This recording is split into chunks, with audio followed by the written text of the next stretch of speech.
Hello readers by eyes and by ears, this is Mari Chan and welcome back to my channel. I hope you all are excited because guess what? We are starting a new Danmei series, yay! And this is one that I have never read before. Also, I have never read anything by the author. But we are taking a look at Riverbay Road Men's Dormitory by Fei Tian Xiang, also known as Arise Zhang. This series, just to give you a little bit of information about it, it is translated by Xiang, illustrated by TamTam. It has 2 volumes and both of them are currently out in stores. So I'm super excited about this because while I have never read it, while I have never read anything by Fei Tian Xiang, what I did do is see the Donghua to Legend of Exorcism, and I really loved that story. Now, of course, that one is in ancient times, whereas this one is in modern times, but I liked that so much, and the plot, I'm hoping that I will like this as well. So now that I've given you a little bit of background information about it, we are actually going to go ahead and get started. So I hope you all enjoy this series, and let's go ahead and dig in. Chapter 1. Number 7 Riverbay Road was a 6-bedroom villa covering an area of over 3,000 square feet. Situated on the Liujin riverbank, it was south-facing and surrounded by ginkgo and wutong trees. Its neighbor to the east was a cafe for creatives that doubled as a bar at night, while to its west sat a small private museum. The owner of this villa was Zhang Yuwen, a single 27-year-old film director. Zhang Yuwen was born into a well-off but dysfunctional family fractured by parental discord. His maternal grandfather was a well-known local doctor, while his maternal grandmother was a pharmacist. They had a beautiful daughter, an only child, but she made bad choices in her love life. Zhang Yuwen had practically never seen his father since he was a small child. His mother finally got tired of endlessly waiting for this man and left her son in the care of his grandparents to embark on a new chapter in her own life. Despite their disappointment, his grandparents gave everything they had to raise their grandson. Zhang Yuwen grew up with him, and when he was 16 years old, he decided to take their surname. Deeply moved by his gesture, his grandparents bequeathed him their most valuable asset, Number 7 Riverbay Road. Zhang Yuwen was a lonely child and only had his books for company. The stories penned by great authors and the lives depicted in them were the best companions he ever had in his childhood. These stories inspired his pursuit of a directing major at the Film and Television Academy and his eventual choice of career. To put it plainly, he made soap operas for a living. In the year he finished his college entrance exams, his parents finally got the divorce they wanted and went on to start their own respective families, cutting off all contact with one another. After his graduation from university, his grandparents passed away within a year of each other. Apart from the house, they also left their grandson their life savings, a substantial sum given a surgeon's income at the time. By the time Zhang Yuwen was 22, he already had a luxurious villa and enough savings to last a lifetime. Heaven always seemed to favor those who were at peace with the world.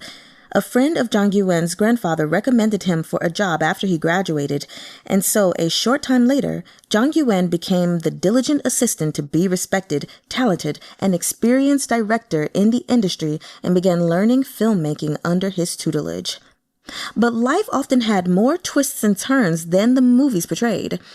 After the release of several films, this veteran director took on a big project. But during filming, he was embroiled in a corporate money laundering case and ended up arrested and sentenced to several years in prison. Alas, the film was nearing completion. So, as not to let the investment go down the drain with the mentor behind bars, there was no other option but to let the inexperienced apprentice take over the helm. It was thus, with great trepidation, that Zhang Yuwen completed shooting the film. His mentor's name was struck from the silver screen following his disgrace, and Zhang Yuwen's name prominently took its place under the director's credit. The film received both critical acclaim and box office success, landing Zhang Yuwen his first big payday. His family had never known the struggle of toiling for hard-earned money, and Zhang Yuwen therefore came to view material wealth as so much dirt. Once he made a name for himself, people would often pour their hearts out to the young director Zhang about their entrepreneurial difficulties, and he would offer them funding and words of comfort. Many of these investments went nowhere, but eventually 2 young directors stood out, rewarding their generous backer with bountiful returns. Of these 2 directors, one flopped at the box office but hit the jackpot with the critics and brought home an international award, while the other unexpectedly produced a smash hit and raked in a fortune at the box office. In both productions, Zhang Yuwen was the main investor. Not only did he recoup his capital overnight, he also earned the title of an ace investor. By the time Zhang Yuwen turned 26, his savings had reached a truly astronomical amount, enough to live off several lifetimes. Jane Austen said, "A single man in possession of a good fortune must be in want of a wife." This was a truth universally acknowledged, yet eligible bachelor Zhang Yuwen had never publicly sought a wife, because he was gay. And that was common knowledge. As everyone knew, finding a spouse was harder for rich gay men than it was for rich straight men. His absence of father when he was growing up left him with a sense of insecurity, and the way his parents had interacted made him instinctively keep his distance from heterosexual relationships. It was in his 3rd year of middle school that he realized he was attracted to his own sex. At that time, there was a lively, vibrant junior 1 grade below him who he enjoyed spending time with. So much so that it got to the point where he couldn't eat or sleep. When he compared this with the many famous books he had read, he soon came to the realization that this was love, thus confirming his sexual orientation. Although same-sex marriage was now legal, there was still a lot of social stigma attached to homosexuals. Adhering to the principle that it was better to avoid unnecessary trouble, Zhang Yuwen never publicly disclosed his sexual orientation. Of course, he hardly had any friends either. It wasn't until he was in university that Zhang Yuwen thought about finding the love of his life on campus, someone he could trust to build a life and raise a pet with. However, the open, and even promiscuous, lifestyles of the handsome guys in the academy, straight and gay alike, shocked him. Top or bottom, it was common for them to switch boyfriends every 3 months. Occasionally, there were even gatherings where the scenes unfolding resembled the set of a gay adult film. 4 years in the academy put Zhang Yuwen through so much shock, he almost gave up on the idea of dating. But while honest people might be a rare breed, they luckily weren't extinct. At 22, after graduating and entering the workforce, Zhang Yuwen successfully put aside his misgivings and fell in love. He wasn't a particularly emotional person, and he adopted a calm and rational attitude in most aspects of life. He was the kind of Pisces who, even faced with rejection for a confession of love, would calmly analyze what he had done wrong. As fate would have it, a junior from the performing arts department passionately wooed Zhang Yuwen and professed his love for him, and he accepted, thinking it was worth a try. After they became a couple, he rented a 2-bedroom apartment outside of school and started living with his junior. In this relationship, he instinctively took on the role of the top and assumed more social responsibility, while his junior was the bottom who relied on him for living expenses and even tuition. Zhang Yuwen found this perfectly natural. The only downside was that he was already employed, working hard. It was inevitable that someone would be busy when their career was taking off like his was. He had the finances but not the time, and he could only make up for the lack of companionship with money. After the junior completed his 4 years of university with his tuition fee paid in full, he dumped Zhang Yuwen and found an unattractive middle-aged man who looked richer than him. After all, while water tended to flow down, people sought to rise to the top, and social climbing was a normal way of life. This was perfectly reasonable. Too bad his ex-boyfriend didn't realize the guy he'd so heartlessly dumped was the greatest financial backer ever. Zhang Yuwen was actually much richer than he appeared, He was just too busy to spend money. By dumping him, the junior was, in effect, ditching a watermelon for a sesame seed. None of that mattered anymore, though. After several years of single life on the rebound, Zhang Yuwen felt a little empty, though he still held out hope that love would come knocking. Yeah, he had hope for his future, but not much. He didn't want to keep toiling as part of a film crew, even though a director was already at the top of the food chain in the film and television industry. Instead, he wanted to be a writer, like Kafka or Dostoevsky, and leave behind some breathtaking masterpieces. Otherwise, life would be meaningless. Free from any financial worries, he spent a year writing a masterpiece depicting the many facets of life and personally sent the manuscript to a publishing house introduced to him by an acquaintance. But he was dealt a huge blow in return. This publishing house unanimously decided to nominate the deputy editor, the second boss himself, to give a scathing critique of Zhang Yuwen's work. How should I put it? The deputy editor mulled over the right words to say. From the attitude of the man who'd introduced them, the deputy editor could tell that this guy in front of him was no ordinary person. He had done his best to hold himself back from shouting abuse at him or throwing the manuscript in his face and scolding him for wasting everyone's time. Zhang Yuwen, seated across from him, felt his smile freeze. It's too fake. The deputy editor racked his brain. Right. Contrived is the word. People like this don't exist in real life. Zhang Yuwen wanted to say but the word died on his mouth. He just nodded blankly. Writers and directors both made a living from storytelling, but they worked in two completely different fields. This deputy editor had a lot of prestige in the publishing industry, so Zhang Yuwen trusted his judgment. His own work must indeed be shitty. What's your main occupation? The deputy editor asked, digressing. You're pretty rich, right? All I can say is that I don't have to worry about my 3 meals a day, Zhang Yuwen answered cautiously.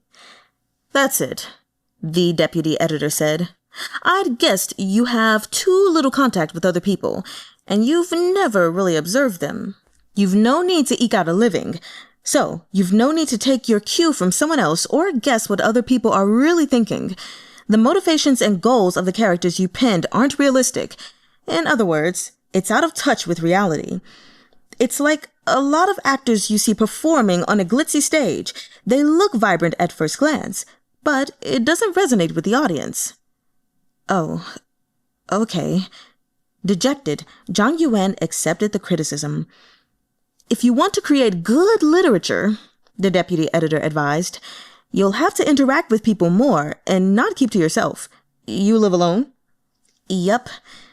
Zhang Yuwen had spent the entire year cooped up at home, working daily on this manuscript. The characters in his story were all products of his imagination. He was adept at finding character archetypes from literary masterpieces and reinterpreting them. As a director, he reworked the characters the screenwriters created, making their actions exaggerated and their personalities distinct. Every one of them had their own unique labels, like characters straight out of comic books, vividly brought to life with the actor's own reinterpretations. But strip away the glamour of the filming sets and the veneer of the performing arts, leaving just the text behind, and Zhang Yuwen's creative shortcomings were completely exposed. Indeed, all writers needed to observe other people and have unique life experiences to produce good works. With that blow to his confidence, Zhang Yuwen went home, taking his manuscript with him. He reflected on his career path since his graduation. Everything had been smooth sailing. Money and credentials seemed to simply fall into his lap, and he'd forgotten a crucial lesson his mentor had taught him in his professional creative writing class. The most important aspect of character creation was to connect with people and observe them. Rather than resent the deputy editor, Zhang Yuwen was grateful to him for his insights. He hadn't given up. He still wanted to be a writer and leave his mark on history. However, those who strove to make history rarely succeeded and were far more likely to achieve infamy. Only those with passion and lifelong dedication to their crafts could be remembered through the ages. The next day, Zhang Yuwen picked himself up and took the subway to observe the weary faces of the corporate slaves. Then he went to the shared houses in Jiangnan and watched the people coming and going. Separated by the Liujin River, Jiangnan and Jiangbei were two completely different worlds. He understood that to pay attention to reality, he first had to step into it, get close to it. Tall and handsome, he carried himself with poise and class. So, while he was observing the street food stalls outside the filthy buildings in Jiangnan, many others were also watching him in curiosity, thinking he looked out of place. Zhang Yuwen had indeed lived in the Jiangnan district for a period in his childhood. It had been a long, long time since he last returned. So long, he almost didn't feel like he belonged there anymore. He plucked up the courage to strike up casual conversations with the people, but it felt so awkward that he eventually left in a hurry. Then, he came up with a bold idea. I can rent out the house. There are 6 rooms in total. I'll take 1 for myself and rent 4 out to observe the tenants' lives. This brainwave motivated Zhang Yuwen. The next day, he tweaked this idea to rent out the house to men with the same sexual orientation as himself. After all, for the sake of their personal safety, most girls wouldn't want to be roommates with unfamiliar men. And if he was going to rent to only men, then it wasn't much of a step to limit his tenants to gay men. Being gay was just one aspect of their identities, after all. A man of action, Zhang Yuwen put his listing up on a local rental website the next afternoon. To keep people from finding out just how wealthy he was, he posed as a sub-landlord, claiming to be looking after the house for a friend who was abroad. He also limited the tenants to male homosexuals, which proved quite effective. After all, most straight men were homophobic and avoided gay guys like the plague. Letting them live among gay men would really trigger their persecution complex. He wouldn't need to worry about girls either. Even if the tenants were all gay, they were still guys, which posed a lot of inconvenience. Even if a girl were to come knocking, he could simply dissuade them and send them away. He set the rent at a rather low price. After all, the goal was simply to find a few samples for him to observe and gather material. That same night, he received 127 messages. He decided to simply screen them based on his intuition and select suitable roommates who would also double as observational subjects, turning number 7 Riverbay Road into his own material gathering site. He could collect ideas for his novel without leaving his house, so why not? Chapter 2. At a table in Sunny Day's Cat Cafe. Your name is Yanjun? Having found his first tenant, Zhang Yuwen made the first move and sized up the guy sitting across from him. The guy was observing Zhang Yuwen right back. Yanjun was tall, slim, and well-proportioned, with deeply chiseled facial features and tanned skin. Dressed in a well-tailored suit, he exuded poise. Yeah, Yanjun answered. I work at Jialing Tower. You sure you didn't make a mistake with the rent? Nope. Zhang Yuwen had already thought of an explanation beforehand. This is my friend's property. I'm just helping him to look after it. As long as it's occupied, the rent isn't top priority. Yanjun nodded, and Zhang Yuwen cast another glance at him. What do you do for a living? Sales, Yanjun answered succinctly. Half a minute later, he added, Equipment sales. What's your position? Zhang Yuwen asked offhandedly before realizing he might have sounded a little offensive. Sorry, I'm just curious. I mean, are you a top? Or, in other words, a 1? Yanjun seldom found himself in situations where he was asked about his sexual role right to his face. He was closeted, and the question reminded him of his sexual orientation, hitting him with the abrupt realization, oh, I'm gay. I almost forgot. Close call. It also felt like he was being described as some new equipment, which made him uncomfortable. But he needed lower-priced housing, and this sub-landlord didn't seem to be a troublesome guy. "I guess top," he said. "I haven't bought 'em before. You?" Yuwen surmised that this sub-landlord, who had yet to introduce himself by name, might be well off. His fair complexion showed he'd never had to brave the elements and toil hard for a living, and his well-proportioned figure suggested he didn't have to relieve stress by binging on food. The lack of dark circles under his eyes also indicated that he got enough sleep. He spoke and drank his coffee at a leisurely pace, too. Slow-paced. This was an important point. It was also a key criterion Yuwen used to estimate a client's financial status. People who weren't in a hurry were usually well off. "Me neither." Yuwen thought for a while before adding, "I was the top in my last relationship." For some reason, perhaps because he didn't know any other gay people, Yuwen was always keen to talk to someone about his feelings. "You single?" Yuwen asked in all seriousness. "Yep." Yuwen looked into his sincere eyes. "Would you like to look at the house?" "I can do it now," Yuwen said.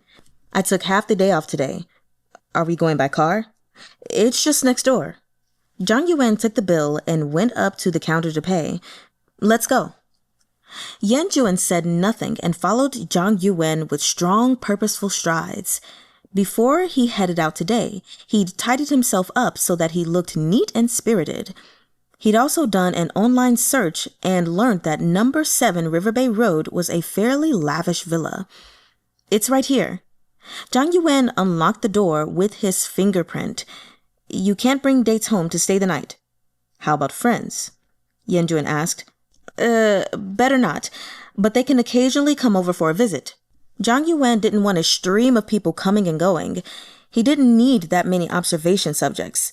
"Try to make yourself the only tenant for your room. That's one of the reasons the rent is lower." Yuwen stepped into the front yard. A neat and well-maintained garden with flower pots stacked together and a water vat in the corner filled with blooming water lilies. "Anyone doing the cleaning?" he asked. "Yeah," Yuwen replied. "2 housekeepers will be here every day, one to do grocery shopping and prepare the meals, and another to clean up the common areas. The homeowner doesn't want them to touch the stuff inside." He opened the main entrance and stepped past the foyer to a large 2-story, high-ceiling living room.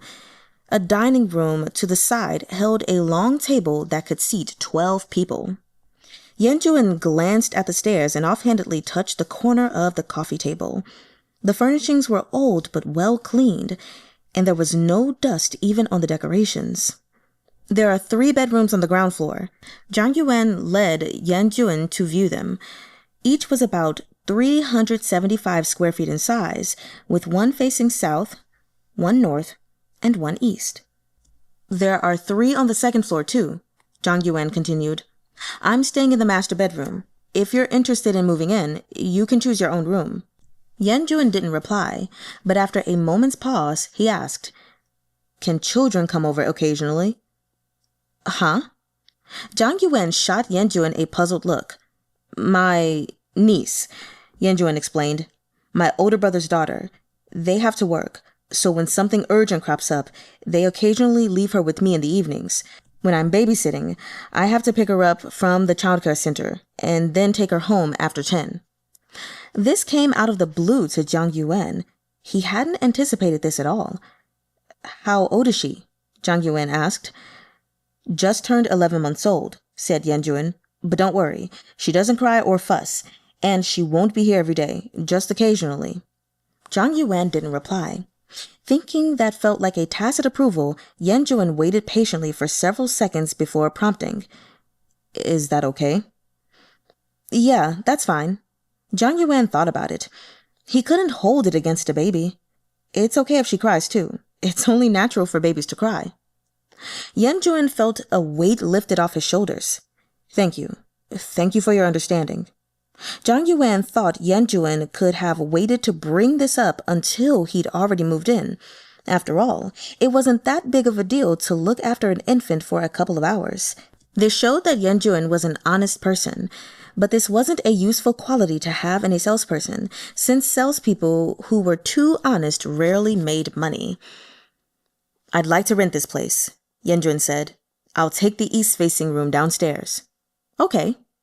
Zhang Yuwen hadn't expected Yuwen to decide so quickly. "Don't you need to go back and think about it?" "Nah," Yuwen said. "It's a direct line from the Riverbay Road subway station to my company. Very convenient. I was just thinking of looking for a new place nearby. How much for utilities and internet?" Zhang Yuwen was about to say that it was included in the rent, but the price was already so low that making it too good of a deal might come off as a scam. $200 a month if you don't use a lot of electrical appliances, he said. "Any excess, and we'll have to split the cost." "That's cool with me." Yuwen looked around. The room was spotless, and the bedroom he'd chosen had its own ensuite bathroom. Closed the door, and it looked like a studio apartment. "You're pretty handsome," Zhang Yuwen remarked offhandedly. This was a habit from his days in film, when he habitually complimented the actors to drop them a little unexpected joy. Huh? At this compliment, the polite and satisfied smile on Yuwen's face disappeared, replaced with a more genuine one, tinged with the bashfulness of a young man being praised. "You're very good-looking yourself." This wasn't just a return compliment made out of courtesy. Zhang Yuwen did have a composed, aristocratic air to him. If you were to match with someone like Zhang Yuwen on a dating app, you'd be in for an unforgettable night. If Zhang Yuwen were to extend an invitation to him now, Yuwen might really just follow him to the master bedroom and get to know him up close and personal. When was the last time he'd done it? Yuwen really couldn't remember. Of course, that was assuming Yuwen got to be the one to take the initiative. Life had been fucking him over every day to the point of despair lately, and he didn't want to be fucked again in bed. But Zhang Yuwen simply said, "Thanks." "You work out often?" "Every day or every other day. I run and do cardio." "You have a great physique." Zhang Yuwen smiled. "Thanks." The second thanks got the point across. He didn't lift his t-shirt to flaunt his abs or anything, which hinted to Yuwen that there would be no further development, at least not today. Yuwen could naturally understand the subtext in the words of another adult. Just earlier, he'd been moved by something Zhang Yuwen said. What was it again? Which statement had cemented his notion that the young man before him was friendly and gentle? Not his compliment on his appearance or his demeanor, but when he'd said, "It's only natural for babies to cry." These words were a lifeline to Yuwen, casting a warm ray of light into the darkness in his life. Next, Zhang Yuwen took Yuwen to see the back garden, which was slightly larger than the front yard. There was a small pond with a tall ginkgo tree next to it, which had a swing hanging from its branches. Looking at Zhang Yuwen's back, Yuwen guessed that he was probably not this man's type. "So," they both spoke at once. Yuwen gestured for Zhang Yuwen to go first. "When are you moving in?" Zhang Yuwen said. "Shall I send you the lease first?" "I still have 20 days left on my current lease," Yuwen said, "and my money is tied up in wealth management products. 1 month deposit and 3 months rent, right? Can we delay the rent by a few days? I promise to pay it off within 12 days. "Sure thing. Let's make it a quarterly payment," Zhang Yuwen agreed. "I'll send you the contract first." Zhang Yuwen took out his mobile phone, adding Yuwen to the instant messaging app and emailing the lease to him. Yuwen noticed Zhang Yuwen looking at him now. "What?" Yuwen asked with a raised brow, flashing a professional smile. This was the trademark half-genuine smile he often used when he was trying hard to sell a product. He knew it was a smile people found hard to say no to, one that would leave a deep impression on them. "You really don't have a partner?" Zhang Yuwen was actually wondering about something else. This tenant had the physique and the looks, and he had hoped the guy's private life wasn't a promiscuous one. I'm too busy to date, Yuwen explained. Why? You gonna introduce me to someone? Zhang Yuwen waved his hand, accepting his explanation. Anyway, there was a clear clause on this in the lease. If he breached the contract, Zhang Yuwen would just kick him out. All right. But let me know if you need help moving or anything. The two of them returned to the living room, passed through the foyer, and stepped out through the front yard. Yuwen stopped and thought for a while. I still don't know your name, he said at last. Oh yeah, Zhang Yuwen was embarrassed. My name is Zhang Yuwen. Under the setting sun, Yuwen happily waved goodbye to Zhang Yuwen and headed for the subway station. He'd gotten himself a great bargain. The rent for this room was only 2/3 the price of similar listings in the area, and it also saved him half an hour of commuting time. Now he'd be able to set aside more money to send to his mother in the countryside. He treated himself to a restaurant-set meal he was usually reluctant to splurge on. While he ate, he scrolled through the matches on the gay dating app on his phone. He wasn't looking for a partner, just browsing, as if by looking at these people's photos he could feel like he was in a relationship. Then he walked over to the childcare center to pick up the 11-month-old Xiaoqi. It was less than a mile away from number 7 Riverbay Road on foot, and he only had to cross the bridge to get to the childcare center. This was truly a prime location. Papa's here! The childcare worker was cross-stitching when she saw Xiaoqi standing up, holding onto the crib railing for support. That was when she knew the last parent had arrived. Papa's here early today, isn't he? The lady smiled. She was happy for Xiaoqi. The last child to be picked up always tugged at her heartstrings. At the same time, she was also happy for herself, because Yuwen's arrival meant she could finally get off work.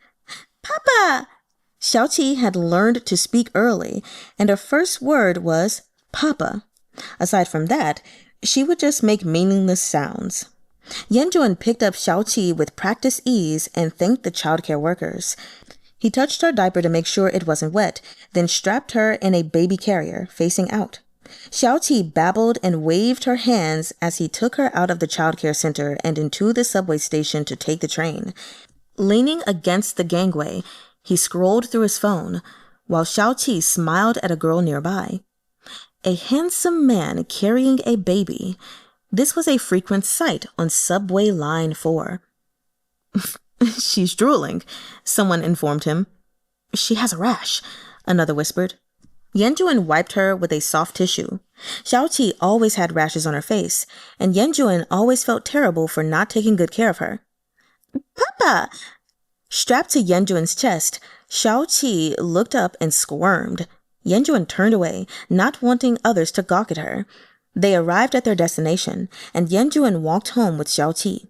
Back home, he bathed her and changed her clothes, fed her powdered milk, and applied cream to her rashes. Then he carried her around the little room and did squats to lull her to sleep.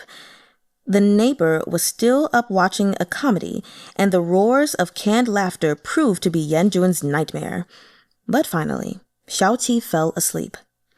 At 9:30 p.m., Yuwen opened his laptop to 42 emails left on hold in his inbox since he had taken the afternoon off to view the house. The lease was among them. Yuwen set about clearing his work. Twice, Xiaoqi woke up and cried, and twice he fed her, changed her diaper, and carried her to soothe her. Fatigued, he fell asleep as soon as he hit the pillow at 2 a.m. Waking up at 5:40 a.m. to an already awake Xiaoqi, he hurriedly prepared milk, changed her diaper, and went to work, completely exhausted as he plunged himself into a new day's toil. Chapter 3. Jung Weize was stunned when he arrived at number 7 Riverbay Road. Such a wonderful house, going for just 3,700 yuan a month? But he made sure to feign composure and adopt an aloof display, nodding from time to time to show his approval.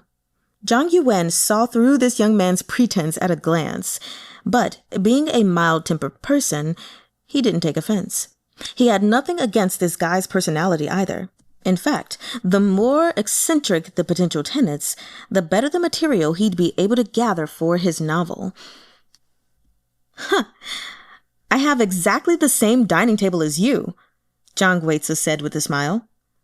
Are you a bottom? Zhang Yuwen asked in passing. He could see that the guy had light makeup on, and there weren't that many guys in this city who wore makeup regularly. I'm a top, Zhang Weize was quick to clarify. 22 years old this year, Zhang Weize had fair, delicate skin and dressed like an internet celebrity bottom. Zhang Yuwen was half a head taller than him. Zhang Yuwen smiled at him. Are you studying or working? I'm in university, Zhang Weize lied. Oh? In truth, he hadn't made it into university, or rather, he hadn't wanted to continue with his studies after graduating from high school. Zhang Yuwen hummed in reply. The nearest university was 5 stations away, but there was nothing out of the ordinary about renting a place off campus if your studies weren't too demanding. I'll take this one. Zhang Weize chose another room on the first floor. That room's taken, right? Yeah, Zhang Yuwen replied. He'll move in later. What kind of person is he? Zhang Yuwen was very protective of his tenant's privacy. A tenant just like you. It's not my place to reveal more about him. When you become friends with him, you can ask him yourself. Can you make it cheaper? Zhang Weize asked. It's already the lowest it can be. A 345 square foot bedroom in a wealthy neighborhood with convenient access to transport and utilities included in the rent. And he still wanted to bargain? Zhang Yuwen was astounded, but he knew some people haggled out of habit. Instead of getting angry, he found Zhang Weize interesting. All right then, Zhang Weize said. I'll move in tomorrow, but can I pay you a few days later? My salary for the month isn't in yet. Sure, Zhang Yuwen agreed. Are you working part-time while you study? Oh, Zhang Weize, lacking in social experience, had accidentally given himself away. I'm working on a project for my senior, and there's funding. Zhang Yuwen had only asked in passing, but he noticed Zhang Weize was constantly sizing him up. This guy's efforts to uphold his image and persona reminded him of his ex-boyfriend, a young man who was always all bluff and bluster, not wanting to be seen as the weaker party in their relationship. Zhang Yuwen informed Zhang Weize of some things he ought to keep in mind, while Zhang Weize absently listened, nodding occasionally. He showed no objection to the rule prohibiting tenants from bringing their partners to stay overnight. When he was done, Zhang Weize asked, Any parking space here? Zhang Yuwen was surprised. You can reach the underground garage from the side road. There are 2 parking spaces there. Do you need parking? Oh. Zhang Weize didn't have a car or a driver's license. Never mind. Zhang Yuwen felt puzzled. It's nothing. This was just one part of Zhang Weize's bluff. You need help moving? Zhang Yuwen asked. Nope. Give me the keys. I'll move myself in. Zhang Yuwen took Zhang Weize to the main entrance to record his fingerprints, and with that, Zhang Weize's new residence was decided. Starting today, Zhang Weize needed to pay his own rent, 3,700 yuan a month. He would have to scrimp and save to afford it. He walked a short distance along the river to catch the bus, as it was 2 yuan cheaper than the subway. After a shaky ride, he arrived at his destination, a 6-story apartment building. He fished out his keys and opened the door. Where have you been? Asked his former colleague, who was eating takeout at home. The living room was a mess, with heaps of drink cartons and instant noodle cups strewn everywhere. A Korean drama was playing on the television. I found a new place to live, Zhang Weize said with a cool indifference. I'll move out soon. His former colleague was a straight guy who lived with his girlfriend. He used to work with Zhang Weize at the same cosmetic counter selling lipsticks. At first, being the senior, he took good care of the newcomer, Zhang Weize. Not only did he personally guide him in his work, but he even allowed him to stay in his rented apartment, a move that touched Zhang Weize, who was on his own in the big city. Innately and instinctively unable to resist the protective nature and indiscriminate flirting of straight men, Weize developed a deep attachment to him, at one point thinking he could turn this former colleague gay. He cooked for him, bought him clothes, and took meticulous care of him, trying his best to nurture feelings that weren't destined to bloom. The result was inevitable. Not only did he fail, he also incurred significant sunk costs. What was more, after he boldly confessed his feelings, he also saw the straight guy's cold-hearted side, as the guy quickly got himself a girlfriend and made a clean break with him. Then there was also the exhaustion of his job, and the dual disillusionment of both work and love had left Weize despondent. In the end, he quit his job at the cosmetics counter.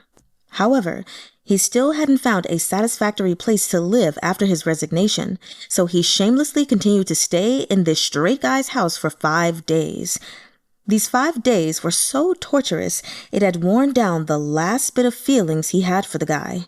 Weize didn't even want to look at him as he made a beeline for his room to pack his stuff, all the while calculating the money he'd get next month and wondering how to pay rent to Zhang Yuwen. At the same time, he heard the discussion in the living room. The straight guy's girlfriend had been unhappy with Weize for quite some time, and even on his departure day, she was still criticizing him for not paying his share of the utility bills and for things like not cleaning the common areas. Weize threw things around his room, making some noise to remind her he still hadn't left yet. The closet was full of cheap, low-quality impulse buys he had only worn once. When he opened it, these musty-smelling clothes came tumbling out like an avalanche, and he was almost buried underneath them. Under the bed lay a heap of wigs, cosmetic samples, and stuffed toys. The desk was a mess too, and beside it was his live streaming equipment, his lightning setup, a ring light, and a small fabric backdrop. Weize pulled out 2 large suitcases. He didn't know how to pack them, though, nor did he want to fold his clothes. Instead, he simply shoved everything into the suitcases and kneeled on them to close the latches. When he'd packed half of his belongings, he dragged the suitcases out of the house and left under the watchful eyes of his straight ex-colleague and his girlfriend. Struggling, he carried them down to the ground floor of the elevator-less building and dragged them to the bus stop, where he boarded the bus. By noon, he was back at number 7 Riverbay Road. Zhang Yuwen was having lunch, and the sight of Weize with his 2 huge suitcases startled him. He hadn't expected him to keep his word and move in today. Putting down his chopsticks, he went over. "Have you had lunch?" Zhang Yuwen asked. "Want a bite?" "I already ate," Weize said. "No worries. I can manage, thanks." Zhang Yuwen signaled the housekeeper with a glance, and the woman said, "Let me help you." "Thanks." Weize was moved by her offer to help, but he turned her down. "I can do it myself." "This is Auntie Liu," said Zhang Yuwen. "She's the housekeeper here. Just ask her if there's anything you need. The other is called Chun. She helps with the cleaning." "Hello," Liu Jingfang said in greeting. "Let me do it." Liu Jingfang used to do the cleaning at Zhang Yuwen's maternal grandfather's clinic. She looked after Zhang Yuwen too, then a child himself. Ever since the clinic closed down, she'd taken care of number 7 Riverbay Road, as well as Zhang Yuwen's meals and daily living needs. Zhang Yuwen was just as good-tempered as his grandfather. He rarely got angry, but when he did, he became hostile and merciless, digging up every past grudge and grievance to settle the score. He had a great memory, and while he wasn't easily offended, it took only one offense for him to send the offender packing. Liu Jingfang understood the personalities of this grandfather and grandson pair well, so she never played the seniority card and was always tactful. "Thanks." There were even housekeepers here, Weize marveled. Just what kind of TV drama plot was this? The villa and all that it came with made him feel like he was marrying into a wealthy family, And Zhang Yuwen's affability further fueled his fantasies, making him dream up a story where a rich heir guy took a fancy to him and posted a private message on a forum visible only to him, luring him to a big villa where he began his life as a pampered wife to a high-powered, domineering CEO. I can clean it myself, thanks. Having said thanks for the 4th time, Jung Weize opened the door to his room, pushed in his suitcases, and closed the door softly, not wanting to show this high-powered, domineering CEO and housekeeper his messy belongings and the moldy smell that defined his life. Taken by a sense of relief, he spent a moment admiring the view outside the window.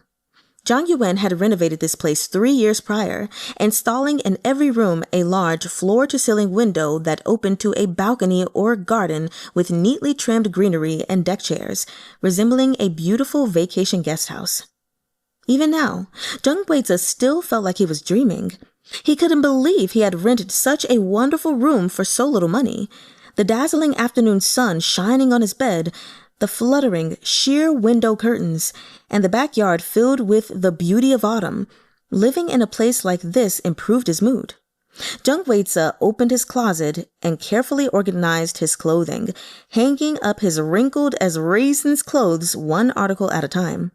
The live streaming platform would pay out a portion of his earnings the next month, so if he could just find a way to use his credit card to get cash, he'd be able to scrape together enough money for the rent and deposit. It would all hinge on live streaming. Zhang Weize was confident he could make money as a live streamer. After all, he'd mastered the most advanced makeup techniques and had a face that could almost be called stunning after he applied makeup to it. The only problem was that his top fan on the live stream platform hadn't showed up in a long time. Thinking about this made Zhang Weize sad again. Having done a simple tidying of his room at 3 o'clock in the afternoon, Zhang Weize dragged his 2 suitcases back out so he could go get the other half of his belongings. Zhang Yuwen was working out on the treadmill while watching TV. He was wearing a gym tank top, all drenched in sweat, looking very sexy with his attractive arms and side muscles on display. The most precious legacy his maternal grandparents had left him was good lifestyle habits. Children who grew up in a family of doctors had self-discipline and excelled at managing their own health. Even more commendably, Zhang Yuwen never used his physique to seduce people. Zhang Weize couldn't help but stare when he passed by the gym. Zhang Yuwen waved a greeting to him from the other side of the glass window, and in that moment, Zhang Weize felt his heart flutter a little. Zhang Yuwen moved to get off the treadmill, but Zhang Weize waved his hand to indicate that he still had something to do and left in a hurry. He left Jiangbei and returned to Jiangnan. The scenery changed again, but Zhang Weize's mood was massively different because he was now a resident of Jiangbei. He fantasized about Zhang Yuwen's looks and physiques. Might sparks fly between them next? Zhang Weize was a hopeless romantic and a lazy man who also wanted to have it easy. He initially started live streaming to make some extra money. Working a regular job was too hard, and without academic credentials, he couldn't find an easy, well-paying job that matched his capabilities. He soon realized that being a live streamer wasn't easy either, so he revised his life goal: to find a rich boyfriend through live streaming, marry him, and live the life of a high-society gay wife. This was, in his opinion, a simple yet pragmatic ambition. Unfortunately, his biggest obstacle to achieving this goal was his nature as a hopeless romantic. He wanted someone rich and handsome, young and energetic, with a great physique, who would be devoted and loyal. Also, that particular body part couldn't be shorter than 6 inches. His criteria for this and that were like a huge filter, and so far, no one had made the cut.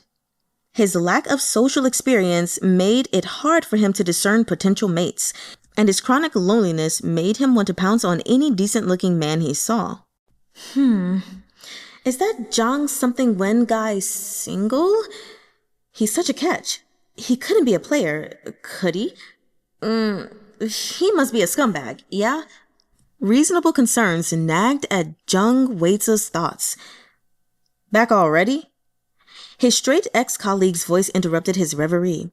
Jung Weize simply hummed an acknowledgement and went about packing the other half of his belongings, all the while assessing the possibility of marrying a tall, handsome, and rich man by moving into number 7 Riverbay Road, thereby realizing his life goals. His straight ex-colleague had already lost all his charm and become repulsive to him. "Since you're leaving, how about grabbing a meal together?" the straight guy suggested. "Nah, not now." Jung Weize entered his room, and his ex-colleague followed him in. During their brief 6-month honeymoon period, Jung Weize had spent thousands on him, and now that he was leaving, his ex-colleague remembered just how nice he'd been to him. "Where are you staying?" The straight guy sat on the bed and watched Jung Weize pack his live streaming equipment. "Riverbay Road," Jung Weize answered, omitting the number. "Whoa." The straight guy was a little astonished. "A rich neighborhood. The house ain't cheap, right?" "It's a friend's house," Jung Weize said simply, leaving him to fill in the blanks. "Oh." The straight guy obligingly pieced together the rest of the story, sitting silently on the bed for a long time. "Actually, The straight guy still had more to say. Jung Weize placed the mobile phone stand he used for live streaming in a bag of clothes by the door and turned back to push his suitcases out. He was going to say, "See ya," but he didn't want to see him ever again, so instead he just said, "Bye-bye." The straight guy followed him to help carry the suitcases, but Jung Weize suddenly had the urge to vent his pent-up feelings. Just like Nora Helmer in A Doll's House embarking on a new phase in her life, he slammed the door shut in his face. Chapter 4. The third tenant was a busy-looking man named Chahng, a 29-year-old fitness trainer who was currently standing at a crossroads in his life. He was practically glued to his phone, sending voice memos on his instant messaging app throughout his entire conversation with Zhang Yuwen about renting a room. One moment it was, Okay, I get it. Just go there and look for him. The next it was, I've seen your BMI. It's a little high, but I can come up with a detailed plan for you. Then it was, okay, sure. I got you. It's fine. No worries. Let's take it slow. The frequency at which Zhang Yuwen's speech was interrupted by the notification alerts from Chun Hong's 2 cell phones turned their conversation into a sampling of Chun Hong's busy and exciting work life. Sorry, Chun Hong said again. 4,000 yuan, right? Yeah, Zhang Yuwen said earnestly. There are 3 rooms left. The one downstairs costs 4,000 yuan, while the ones upstairs are 3,300 yuan and 3,600 yuan. The 4,000 yuan room also comes with a bathroom. I run a fitness studio, said Chun Hong, and there's a promotion right now, so there's a lot going on. Then both of Chun Hong's phones chimed at once, and he hurriedly responded to the messages.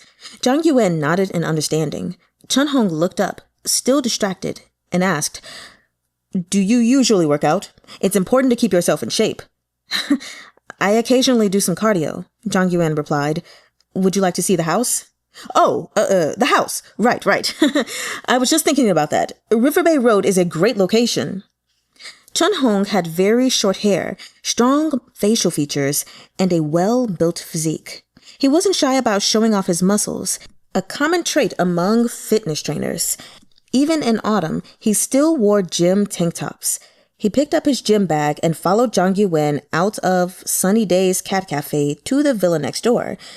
Along the way, he introduced Zhang Yuwen to his business.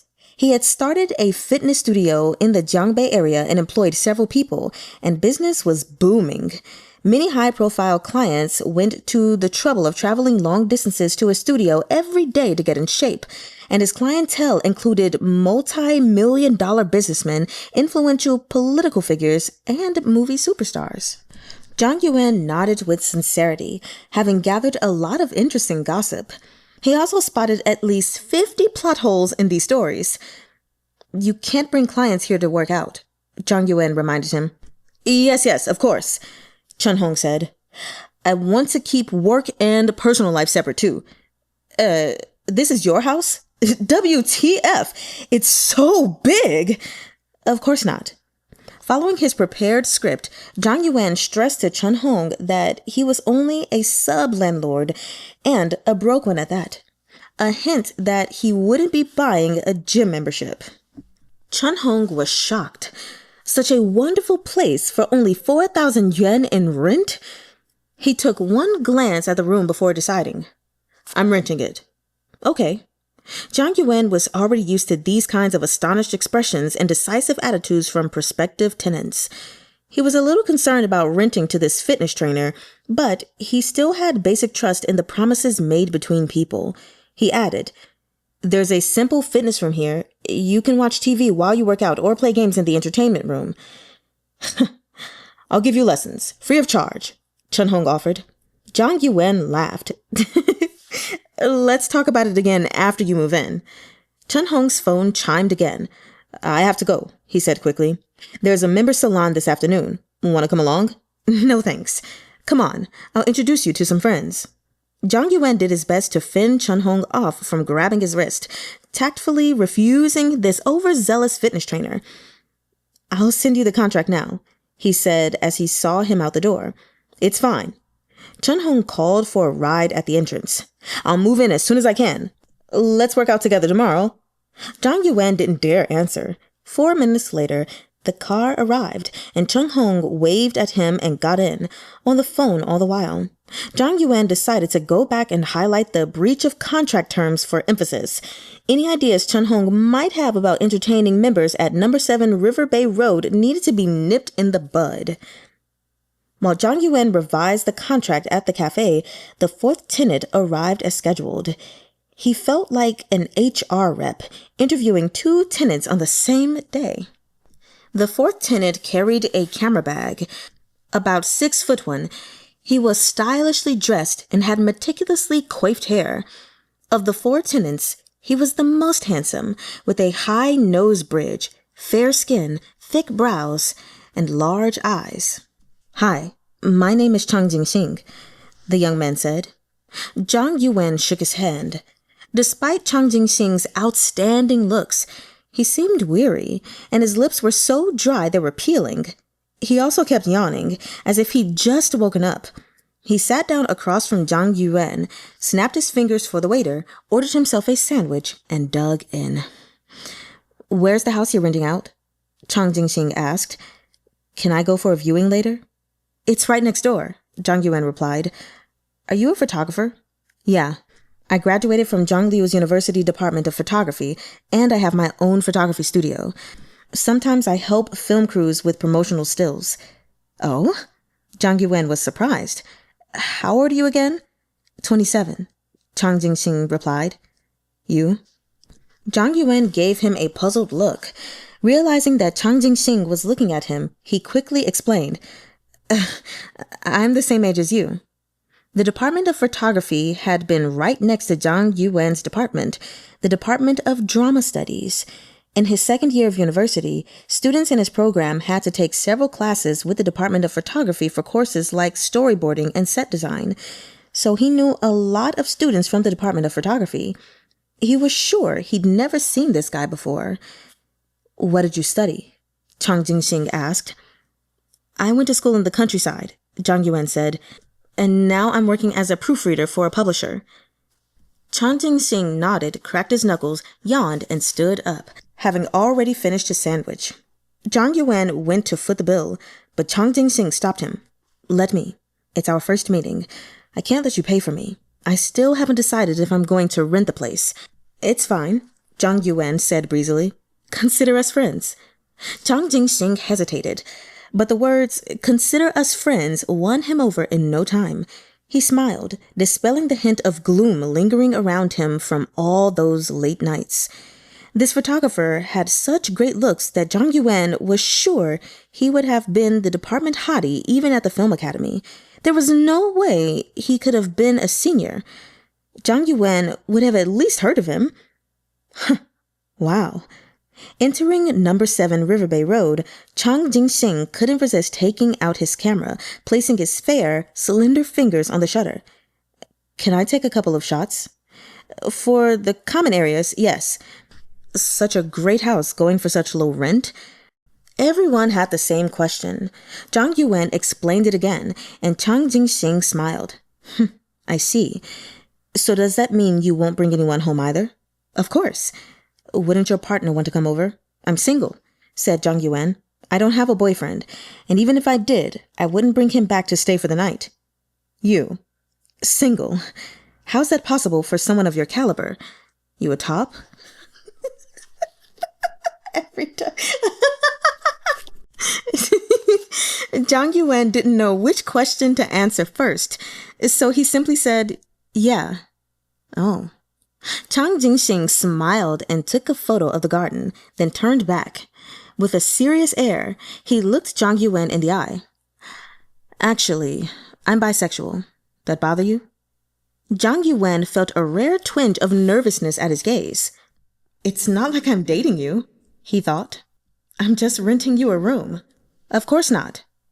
But now Zhang Yuwen had new material. With another smile, Jinxing sat on the bed in the empty upstairs room and basked in the autumn sunlight. After a while, he lay down.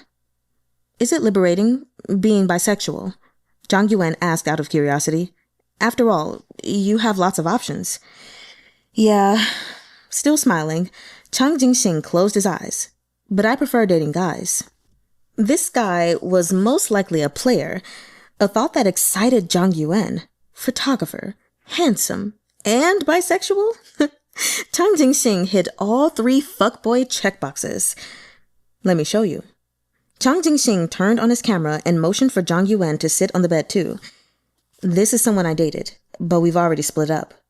The photo was of a pretty girl. Zhang Yuwen hummed in appreciation, and Jinxing continued. She dated another guy after we broke up, but her boyfriend liked me. I didn't reciprocate, though. What kind of a plot twist? Zhang Yuwen thought. Truly an eye-opener. Jinxing then showed Zhang Yuwen his male lover. There were only 2 photos of him, a vibrant guy standing with Jinxing. It was hard to tell who topped and who bottomed. Handsome guys always date handsome guys, Zhang Yuwen remarked, tossing Jinxing a compliment. Jinxing looked at Zhang Yuwen and laughed. You're handsome yourself. So have you decided if you want to rent the room? Zhang Yuwen asked. Sure. I can stay here for a while. He said it as if Zhang Yuwen was the one who invited him to move in. Zhang Yuwen didn't mind, though. This would make for excellent material. As a reminder, he added, you can't take private photos here. What kind of person do you think I am? Why would I take private photos? Jinxing laughed and reached out to pinch Zhang Yuwen's ear, but Zhang Yuwen had seen plenty of players in the film industry. He was already on guard against this kind of casual touch.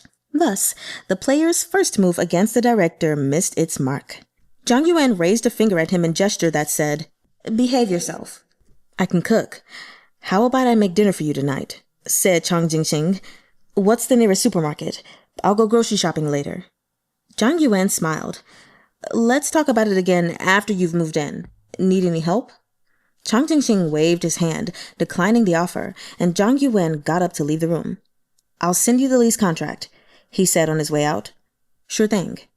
Zhang Yuwen went downstairs, revised the contract, and sent it to Jinxing. It was dangerous for a guy to be single for too long, especially when he encountered this sort of flirt who swung both ways. While Zhang Yuwen liked his men handsome, he had no intention of dating his tenant. Besides, Jinxing was obviously a top, and Zhang Yuwen wasn't quite prepared to bottom. But unbeknownst to Zhang Yuwen, all was not as he thought. Jinxing lay on his side of the bed, facing the sunlight as he took photos of the view beyond the balcony. What he hadn't told Zhang Yuwen was that, while he was bisexual, he wasn't like most bisexuals. The majority of bisexuals were like those dual plugs that fit both European and American sockets and could be switched freely between the different types of outlets. But Jinxing was both a plug and a socket. He was equally compatible with other sockets and other plugs. The cultivation of this talent could be traced back to his short-lived first love at university. A fujoshi poisoned by BL novels, she tirelessly experimented with her boyfriend's body and mind with electric and battery-powered toys. Chang Jinxing, unable to turn her down and fueled by his curiosity for new, thrilling experiences, found it both shameful and pleasurable. So much so that he sometimes even looked forward to it. Eventually, he reached the point of no return, and a whole new world opened up to him. A pity Chang Jinxing's first love broke up with him after training him for less than a month. Those 30 days and nights left Chang Jinxing with many short-lived, mind-boggling, what my first love taught me stories with which to regale others. Years later, he became accustomed to switching between roles, whether as a top or bottom, or even with women. But when he slept with men, he could last twice as long and get double the pleasure from the relationship. Chang Jinxing had been single for a while now, but he suddenly felt something indescribable toward Zhang Yuwen, his sub-landlord. Perhaps it was because Zhang Yuwen treated him to lunch at their first meeting. Although it was only a 35 yuan sandwich, Chang Jinxing felt a little touched by the gesture. He had lied to Zhang Yuwen about his education and work. He wasn't a Jiangsu University graduate or the owner of a photography studio. His father was a chef in a small city, an alcoholic, who had, in Chang Jinxing's childhood, abused him and his mother. Unable to put up with it, his mother left home.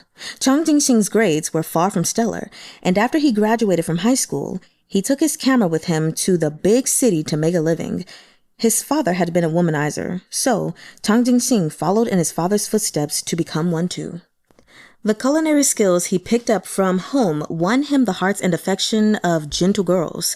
Even as Chang Jinxing relied on his handsome looks to live off these women, he did his best to maintain his persona as a talented photographer. His ex-girlfriends and ex-boyfriends occasionally gave him pocket money to try to preserve whatever bit of self-esteem he had. Chang Jinxing knew very well what they wanted. They were infatuated with his looks and body, and in return, he asked them to cover his living expenses. Fair enough.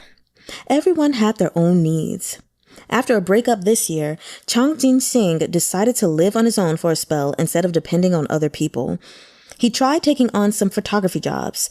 Although he struggled to make ends meet, he no longer needed to provide emotional value to others or subject himself to their whims and fancies. He was poor, but a lot freer. He still had something to look forward to in life. Now that he'd found this new place to live, he could start fresh. He wanted to find a partner, someone he was in genuine mutual love with, who he could fuck and get fucked by. They would depend on one another and earn money to support the household together. This was almost his entire life goal. It was hard for a leopard to change its spots, though, and he couldn't resist flirting a little with the sub-landlord. Fortunately, Zhang Yuwen was experienced enough to nip it in the bud. So, it was that Zhang Yuwen gathered 4 observational subjects, each with their own stories, from whom he could gather material. Just the thought of it was fascinating. Chapter 5. Now that he thought about it, though, Chahng, the fitness trainer, had yet to make much of an impression. Zhang Yuwen contemplated going back on the decision to rent him and finding another tenant instead, lest the guy drag him into signing up for a gym membership. He hadn't received the rent yet, anyway. In fact, he hadn't seen money from any of the 4 rooms he was renting out. Everyone was slow to pay him, but that was normal in today's society. When it came to payments, it was common practice for people to drag their feet.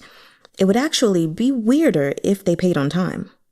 Looking intently at his computer screen, which displayed a new potential tenant, Zhang Yuwen made a decision to call Chahng. "When are you moving in?" After all, Chahng hadn't signed the contract or paid the rent. Zhang Yuwen suspected he hadn't even looked at the contract. "Oh," Chahng exclaimed. "Oh, I'll be there today. The contract is already signed. I'll bring it with me." "All right." Zhang Yuwen had no choice but to send the backup candidate an instant message. "All rooms have been rented out." There was nothing to be done about it. A man had to keep his word. Over at the fitness studio, Chahng was packing his personal belongings. He hung up the phone, searched through his email for the lease, and located it among a bunch of spam. He quickly printed it out, grabbed a pen, and then, using a flyer as a makeshift writing surface, skimmed the contract and signed and dated it. Chun was standing on the precipice of a big 3-0, waiting for time to tick down and punt him mercilessly into the life of an unaccomplished 30-year-old.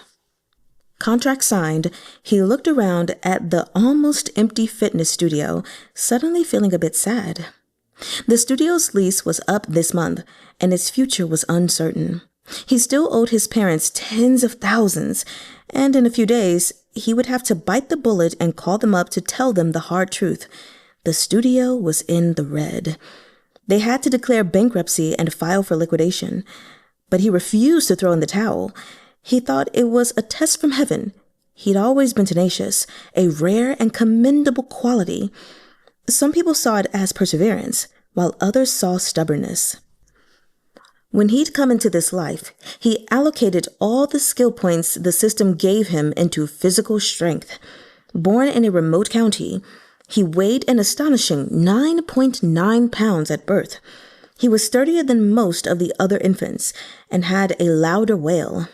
This strong physique stayed with him through infancy, childhood, and adolescence, giving him an edge in most sports that didn't require brain power.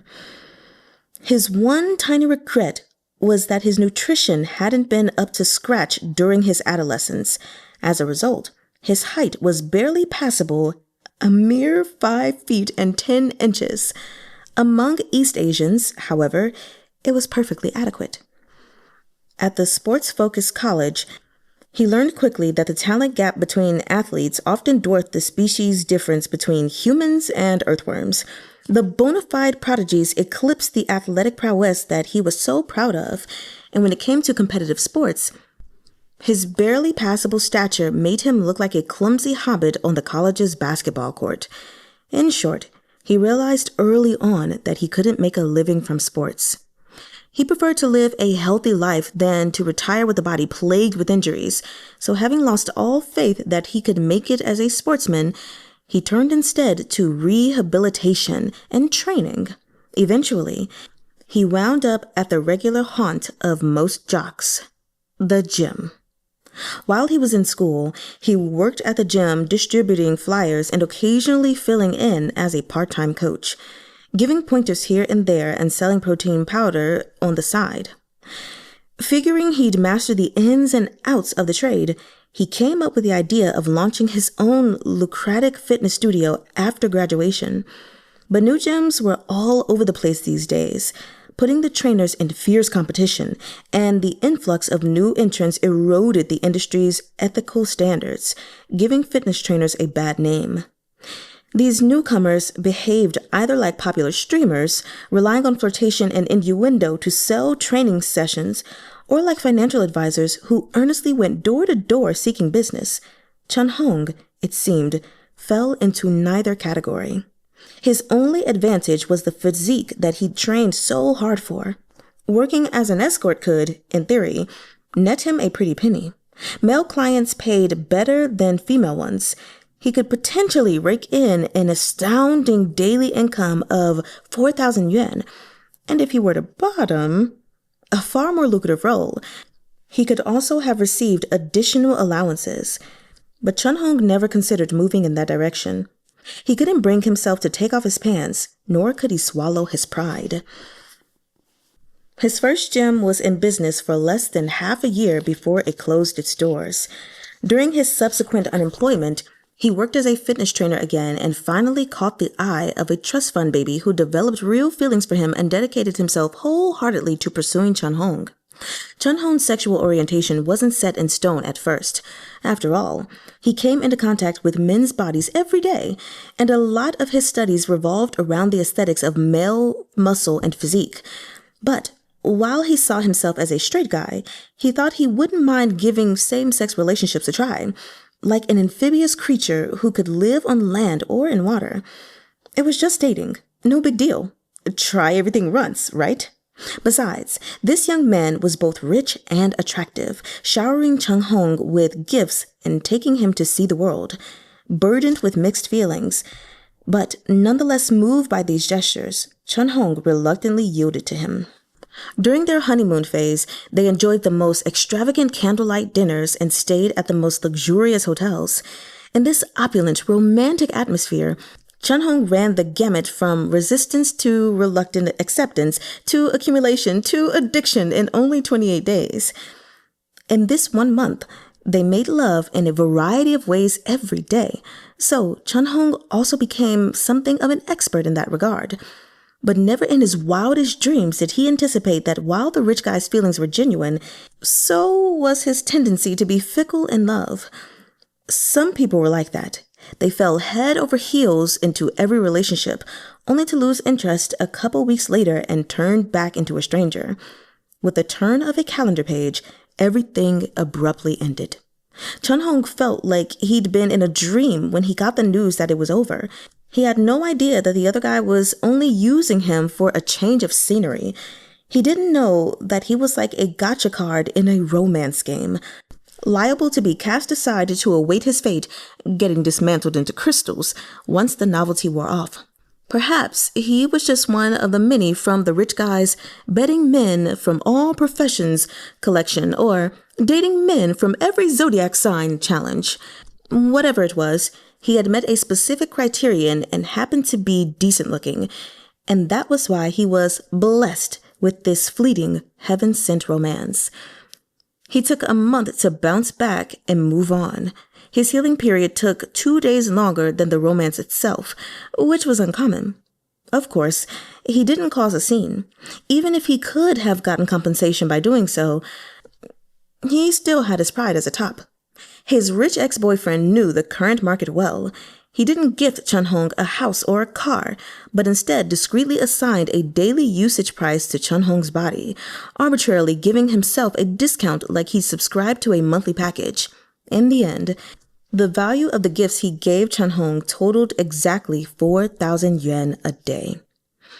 Chun kept some gifts as mementos and sold the others for a small sum to start a new business. At 28, he was a different man. His experiences with so-called high society, courtesy of his ex-boyfriend, had changed his mind about changing the world. No longer limited to philanthropic ideas about helping other people get healthy, he set his sights on a fitness salon.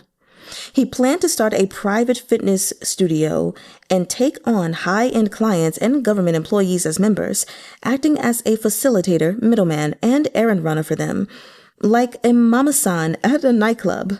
The difference was that, on top of selling fitness services, he'd also organize social events for his members.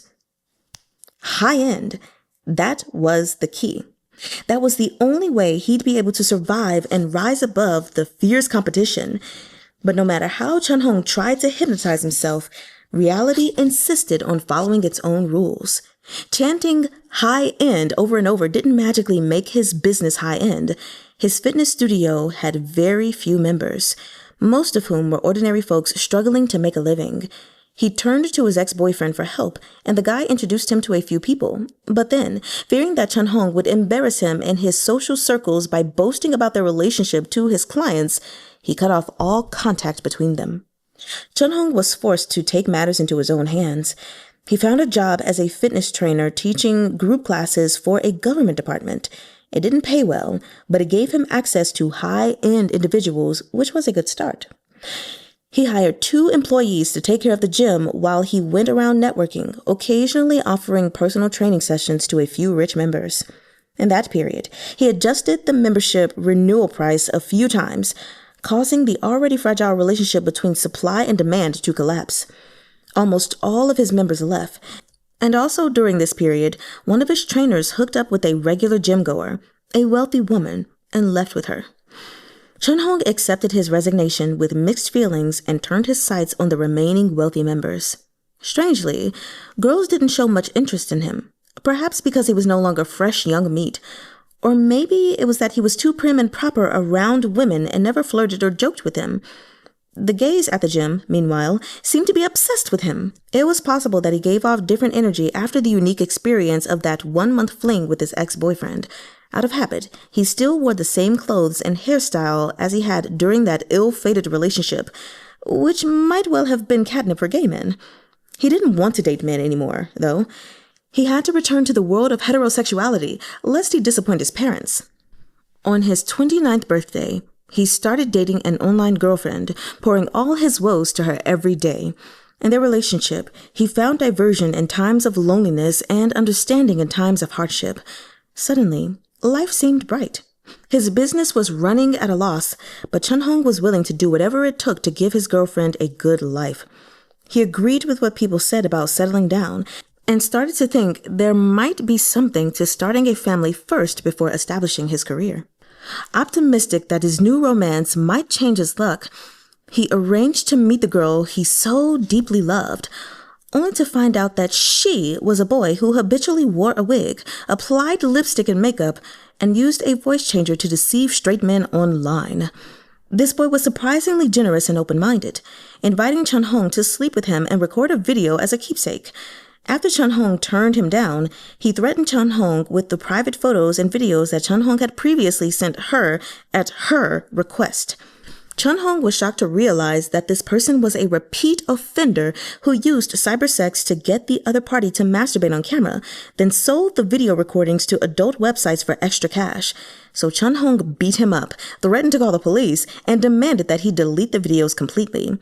His lover panicked and pleaded for mercy. Thinking about the many nights she had comforted him and kept him company, Chahng couldn't bring himself to follow through on his threats, and in the end, he let him go. In this way, the 29th year of Chahng's life swooshed past like waters of the Liujin River. Chahng knew very well that time was continuous and linear, and his circumstances wouldn't change at the stroke of midnight on his birthday. But seeing the mess he was in as he approached his 30th, with his career at a dead end, his studio on the precipice of filing for bankruptcy and liquidation, and his assets sold off to repay his debts, he couldn't help but panic. Chapter 6. Let us review. The first person to move into number 7 Riverbay Road was Jung Weize. He brought his many belongings with him and made quite a racket as he squeezed them into his room. The next day, he crammed the washer and dryer in the garden so full of his eccentric clothing that the machine gave up the ghost. It was the first time the laundry had tripped this circuit breaker. Being familiar with the house, Yuwen rolled up his sleeves, got behind the washer, opened the cover, and fixed the problem in no time. Sorry, Jung Weize said. Yuwen wiped his sweat. It's fine. When the load is too heavy, the water can't drain properly, and if it splashes onto the socket, it'll cause a short circuit. I've already fixed it. Jung Weize looked at him gratefully, thinking that men who could repair household appliances exuded powerful pheromones. His fondness for Yuwen clicked up several notches. Jinxing, the photographer, moved in the same day. His luggage comprised only a backpack and a suitcase. He bounced over to greet them, finding Yuwen on one knee before the washing machine and Jung Weize nearby. His looks knocked Jung Weize on his ass, but Jung Weize was realistic. An Adonis of this caliber would never be interested in him. Hi. Chan Jingming held out his hand with those long, fair, slender fingers and shook hands with Jung Weize. Done. Yuwen turned on the circuit breaker and glanced to the side, but Jung Weize's attention was no longer on him. He was transfixed by Jinxing, staring at him with blatant yearning. This little hint from Yuwen snapped Jung Weize back into reality. Jinxing, long accustomed to such gazes, was unfazed. He flashed them both a smile alluring enough to make a person fall in love with him on the spot. Have the others moved in? He asked Yuwen. Let me think. Another guy will be moving in later this afternoon, so there's one left after him, I guess. Jinxing nodded. Why don't we hang out together on the weekend, once everyone has moved in? Jung Weize seconded this idea. Sure. Where should we go? Up to you guys. Jinxing grinned. I'm good with escape rooms, murder mysteries, fishing, or board games. Jinxing was a gregarious person. Yuwen hadn't even known him for 2 days, and they were already well on their way to becoming close buddies. As the landlord, he was curious about the other 2 tenants, so he readily agreed. Let's wait for Yanjun to come, then I'll ask. Is he the homeowner? Jung Weize whispered to Yuwen. No, said Zhang Yuwen, snapping back out of his thoughts. He's a tenant, just like you. Oh. At first glance, Jung Weize found Chang Jinxing tall, handsome, and vibrant. Sure, he wore overalls and a jacket, but carrying a camera, he looked like he was born with a silver spoon in his mouth. Only rich people could afford a hobby like photography. The quality of the guys in this place is so high, Jung Weize thought, wondering what the other two tenants were like. Having fixed the washing machine, Zhang Yuwen returned to his desk and worked on his manuscript until Liu Jingfang brought him his lunch. Zhang Yuwen ate simply every day, a small plate of vegetables, a portion of meat, sometimes steamed fish, and a bowl of soup from the same pot that was used to prepare both dinner and lunch. He had inherited these eating habits and brought them with him from his grandparents' house. Liu Jingfang and the other housekeeper arrived every morning at 10 and left at 7 in the evening, taking care of all aspects of Zhang Yuwen's daily living, from shopping to picking up deliveries, from cleaning to doing the laundry. As Zhang Yuwen ate, Chun moved in too, bringing with him a bag of odds and ends and exercise equipment from his defunct gym. He greeted Zhang Yuwen. While Chang passed by the dining table, Zhang Yuwen extended an insincere invitation. Have you had lunch? Join me? Chun declined the offer, also insincerely. No thanks, I've already eaten. In truth, Chun hadn't eaten, and his stomach was growling in protest. I'm trying to burn fat at the moment, so I can't eat too much. What are you having? Let's see. Refined carbs? Nope. Glycemic index is too high. Don't eat too much of that. Zhang Yuwen nodded. Makes you feel sleepy after lunch. He eyed Chun-hong's belongings, hoping the guy wasn't about to start recruiting members at home. In fact, Chun-hong had been living in his gym all this time, and now that he couldn't afford its rent, he had to find another alternative. He had lots of belongings that he planned to bring over and take his time sorting through. The washing machine is in the garden, Zhang Yuwen said. Weize will teach you how to use it. Who's Weize? The housekeeper? Chun-hong asked, carrying the dumbbells into his room. Huh? Zhang Weize's voice rang from the garden. Did someone call me? Chun-hong went over to greet him. By the time Zhang Yuwen finished his small plate of steamed fish, he could hear them laughing heartily from the garden. They must have gotten acquainted. And when he began drinking his soup, they were playing with water, so presumably they were now good friends. After lunch, Zhang Yuwen took his laptop with him and left for the publishing house to receive another round of admonitions. He had a car parked in the underground garage, though he rarely drove. He wasn't a skilled driver and was afraid of scratching the car, and there were always traffic jams in Jiangnan. Driving just wasn't as convenient and fast as taking the subway, where Zhang Yuwen could put on his headphones and think about plot lines. It was a fine, sunny day, and Zhang Yuwen was sitting across from the deputy editor at the publishing house. How should I put it? Your novel is very contrived, Zhang Yuwen asked the deputy editor sincerely. The bespectacled deputy editor looked to be no more than 30 and had the air of a sadistic, ascetic elitist. He was also blunt with his words. Very arrogant. The deputy editor found the right word. Right. Arrogant and haughty. Your writing is uncomfortable to read. It's like you're up on a pedestal, looking down at a bunch of animals. Zhang Yuwen humbly accepted the critique. He'd learned his lesson this time and sent a preview to the publishing house instead of a complete work, just in case his effort was wasted again. But the beginning of the novel still received harsh criticism.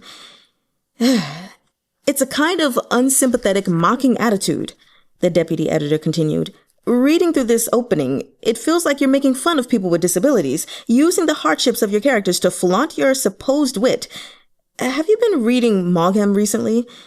Startled, Zhang Yuwen quickly distanced himself from Mogam. Nope, not a fan.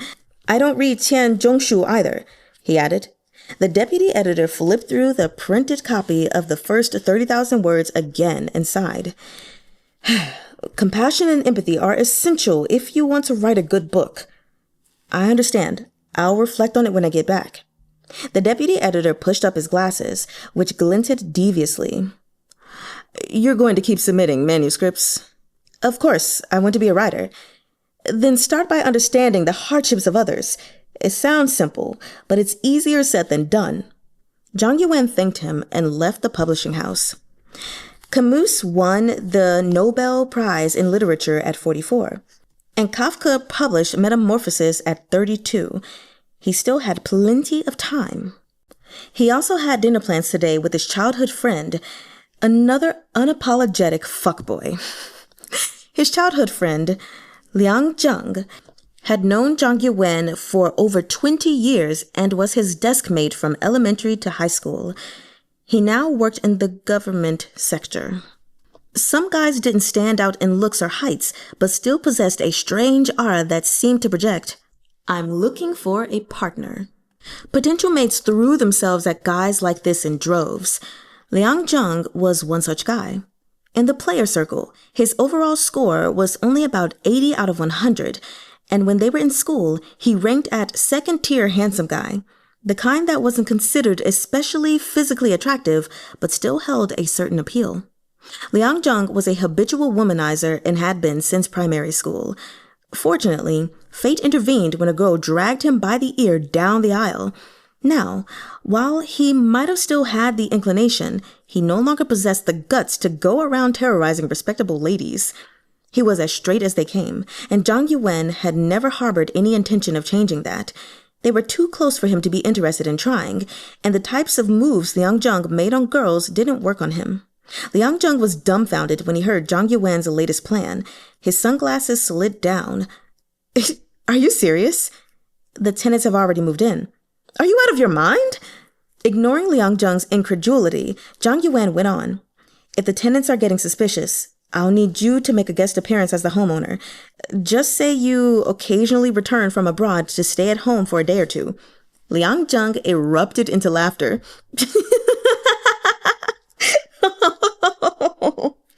Zhang Yuwen looked at him expressionlessly. "Be serious. This plan is key to my transition." "What?" Liang Zhang didn't catch it the first time. Transition? Transition to what?" "I want to become a writer." Liang Zhang had heard something even funnier now.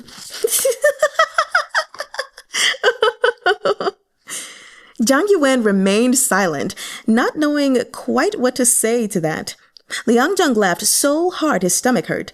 Trailing Zhang Yuwen out of the restaurant, he apologized. "Can I meet your tenants?" Liang Zhang asked. "No," Zhang Yuwen blurted. "At least not now. I've already gotten a scolding. The publisher said I lacked empathy, so I need to reevaluate my views on other people." Liang Zhang, who had wanted for nothing since childhood, possessed a modicum of empathy, but not much. He opened the car door. "You're already doing them a huge favor renting the place to them at such a low price. What more do you want?" "To respect them from the heart, I guess," Zhang Yuwen said. "Honestly, the deputy editor is right. I'm too arrogant, and that's not a good thing." "You're overthinking it. Other people don't necessarily respect you either." "Well, they're not trying to become writers." Liang Zhang got into the driver's seat and drove Zhang Yuwen home. Over at number 7 Riverbay Road, Jung Weize, Chen, and Chang Jinxing introduced themselves to each other and became friends. Chang Jinxing made coffee by hand and shared it with the other two, and Chen offered a few serious comments. Jung Weize was interested in Chang Jinxing, but determined not to make it too obvious. "Where's Yuwen?" Chang Jinxing called out, topping up his 4th mug of coffee. Housekeeper Liu, having already changed into casual clothes, replied, "He went out for a meal with friends. I'm getting off work now, too. Bye, Auntie. See you tomorrow." The 3 guys bade her farewell. Everyone was very polite. Zheng Weize was the first to share his opinion. "The landlord's so rich. What does he do?" He looked at Chang Jinxing expectantly, assuming, from Chang Jinxing repeatedly calling him Yuwen, that they were close with each other. Chang Jinxing dodged the question. "You'll have to ask him yourself." "He's the sub-landlord," Chun put in. "This house isn't his. He's just looking after it for someone else. The original homeowner is the one who hired the 2 housekeepers too." "Oh." Zhang Yuwen's charm as a rich young master dropped several notches in Jung Weize's eyes.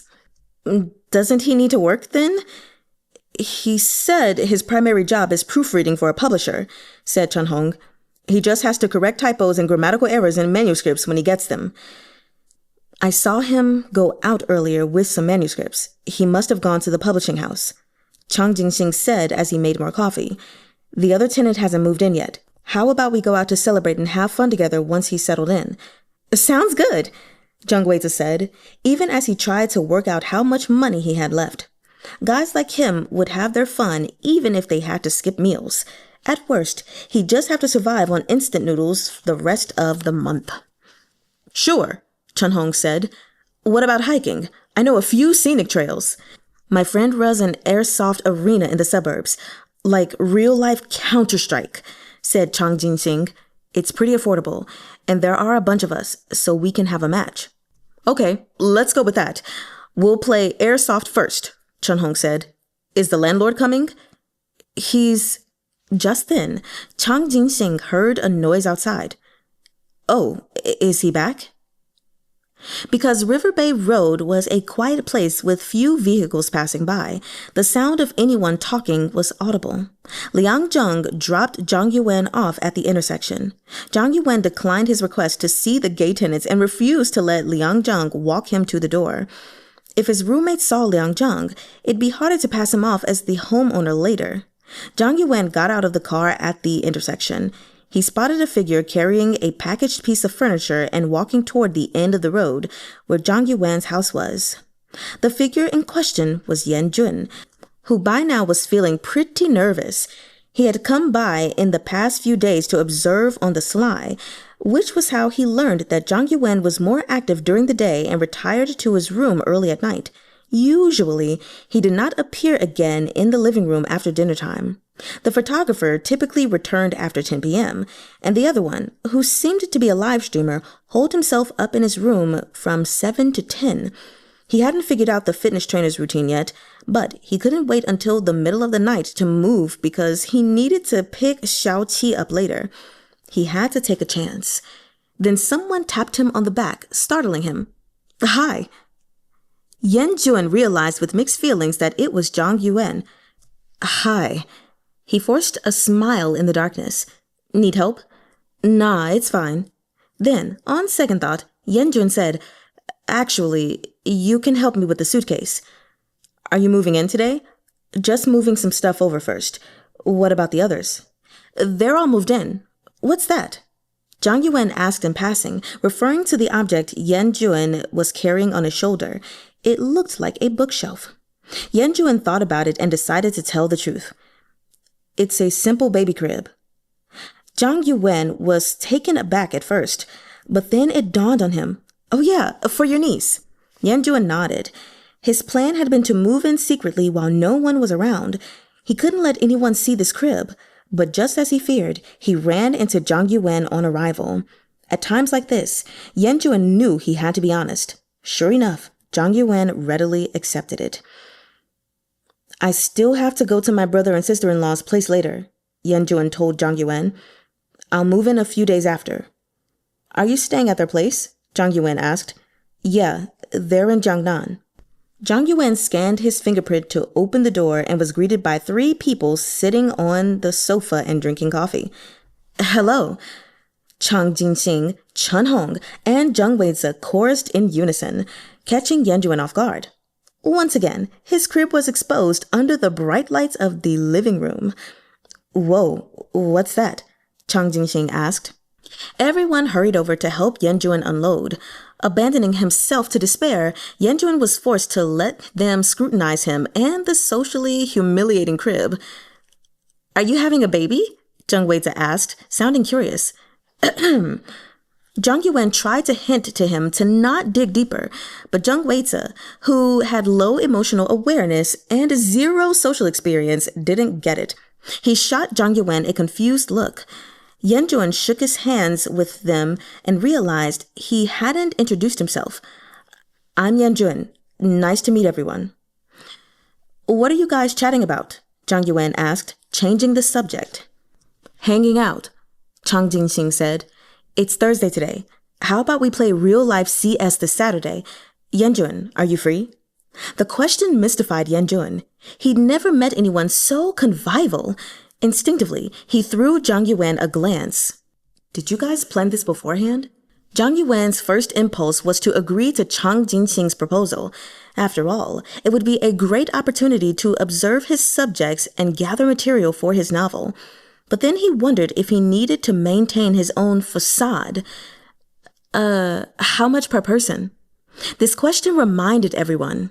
You haven't paid your rent yet. Chang Jinxing automatically bypassed the subtext about the rent. 100, and that includes dinner. Yuwen, who had by then retreated to his room with his belongings, listened to the discussion outside. Since the crib had already been discovered, he figured there was no point in continuing to be secretive, so he set about assembling it. It's so cheap, Zhang Yuwen thought, but he couldn't make his reaction obvious. So he nodded. I see.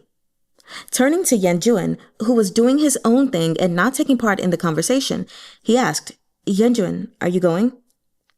Are you? Yuwen returned through his partially open door. I'll go if you are. Everyone looked at Zhang Yuwen. What kind of maneuver is this? Zhang Yuwen thought. All right, Zhang Yuwen said. Then let's go together. So it was that the group came to a consensus. Come Saturday afternoon, they would play airsoft and have dinner together after. Chahng put down his coffee mug and went over to help Yuwen assemble the crib. Let me help you. Yuwen didn't have any tools, not even a screwdriver or a wrench. So Chahng retrieved some from the odds and ends he'd brought over from his bankrupt gym. Everyone pitched in with suggestions, and finally, Xiaoqi's crib was set up.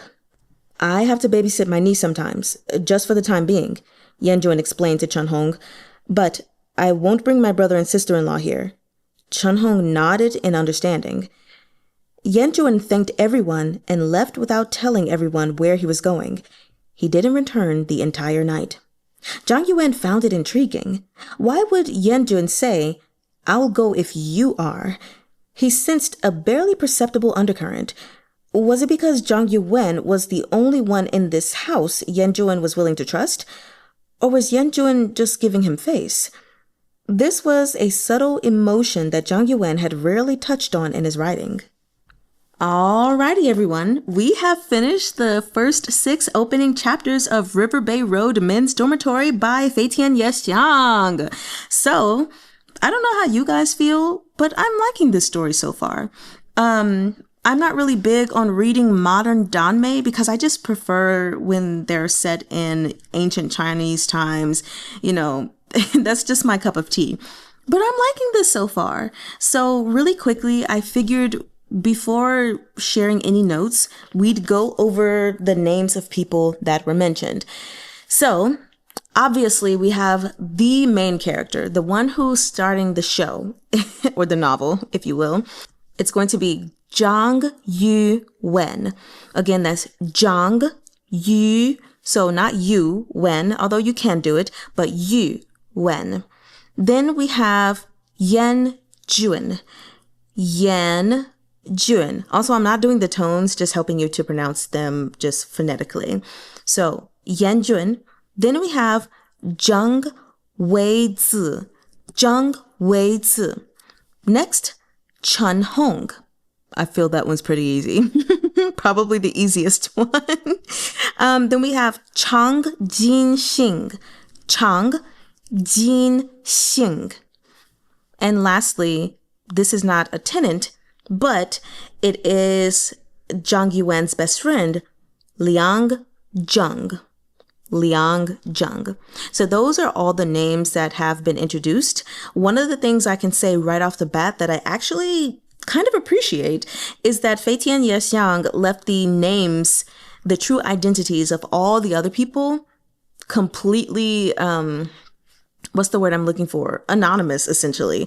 Very vague, not very detailed at all. It was just, him, her, the straight guy, the gay guy, the rich fuck boy, you know, so we don't have to worry about all of those unnecessary names of characters. Even when it comes to the editors, we just know they're the editor, the elite editor who got arrested. So right off the bat, like I said, that is something that I like. So because this novel series is really, really short, I think I will share my thoughts about it, but I'm gonna keep them really small. And I think we can just do a live session and really discuss what's going on. So I have a lot of notes and we're just going to go through a little bit of them.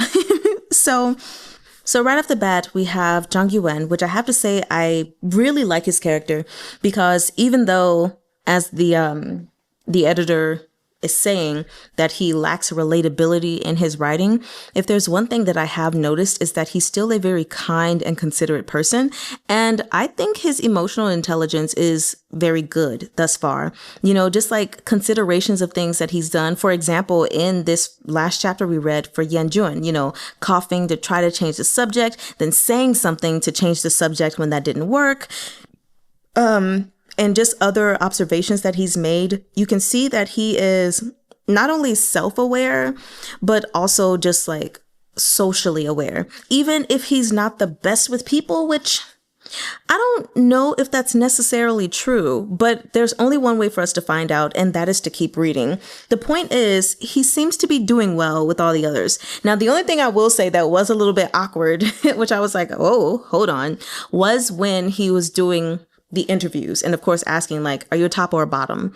But like, I get it in regards to him saying that only gay people can move in. But at the same time, it was just like, okay, that was socially awkward. I'm not sure I'd ask anyone that, especially when I'm trying to rent out a place to people. That might seem a little creepy. Nevertheless, I think he is adorable and I can't wait to see how he grows throughout this whole thing. So then, of course, the next person we have is Yan-jun, which both of them thought both were handsome. So I was like, is this a potential romance in the future? I guess we'll see. But I like Yan-jun. And the reason I like him is because of his perceptiveness, you know, and talking to Zhang Yuwen, he was just observing how he was speaking, how he was moving and everything. And he was able to peg him right away, even if Zhang Yuwen didn't say anything.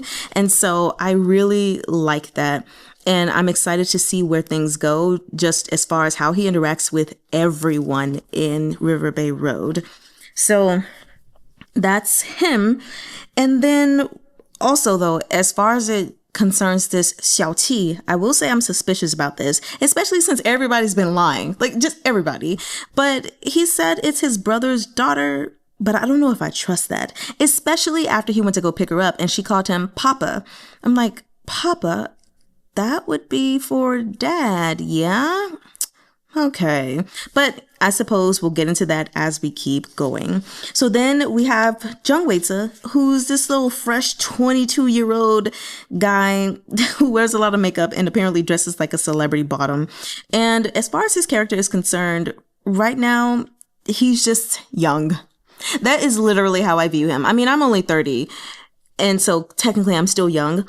But hearing how he's been acting, how he's been acting in this, I'm just like, yeah, you're a young little guy. You're a hopeless romantic. And yeah, your emotional intelligence is not very high, but that's okay. You're still growing.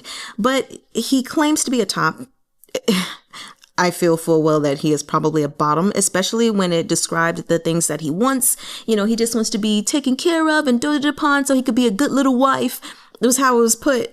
And when you put it that way, I'm like, yeah, I don't know if I believe you.